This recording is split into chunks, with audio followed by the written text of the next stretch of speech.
ఆయన అత్తారింటికి దారేది సినిమా చేసిన టైంలో ఆయనకి బాగా మైండ్లో ఒక డైలాగ్ ఫిక్స్ అయిపోయింది అనమాట. ఎక్కడ నెగ్గాలో కాదు ఎక్కడ తగ్గాలో అనేది. దాన్నే ఆయన తన జీవిత ఆశయం కింద తీసుకున్నారు. కానీ ఎక్కడా తగ్గుతూనే ఉన్నారు కదా. ఎక్కడ నెగ్గాలో కాదు ఎక్కడ తగ్గాలి. 10 మందిని స్నేహం చేసుకోవాలంటే తగ్గుతా తగ్గుతా ఉంటే ఇంక నగ్గేది ఎప్పుడు? నెగ్గాలని ఆయన అనుకోవట్లేదు కదా. ఎక్కడ నెగ్గాలో కాదు ఎక్కడ తగ్గాలో మాత్రమే తెలుసు ఆయన. అంతే. నెగ్గాలి అనే పంతంతో రాజకీయాల్లోకి వచ్చి తగ్గాలి అని నేర్చుకున్నటువంటి ఎక్స్పీరియన్స్. నెగ్గాలి అనే కాన్సెప్ట్ పక్క వెళ్ళిపోయింది. ఇంకా అంటే నెగ్గడం అనవసరం కదా, తగ్గితే చాలు. అంతే.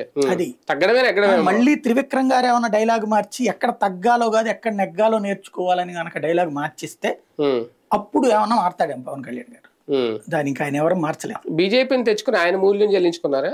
భారతీయ జనతా పార్టీ ఈయన తెచ్చుకుని మూల్యం చెల్లించుకుంది సరిగ్గా చెప్పాలంటే. ఎందుకంటే ఇవాళ ఈయన కనుక ఒక 40 సీట్లు తీసుకుని భారతీయ జనతా పార్టీకి ఒక 20 సీట్లు వచ్చి ఉంటే అప్పుడు ఈయన భారతీయ జనతా పార్టీకి న్యాయం చేసినట్టు ఆయనకి న్యాయం చేసినట్టు.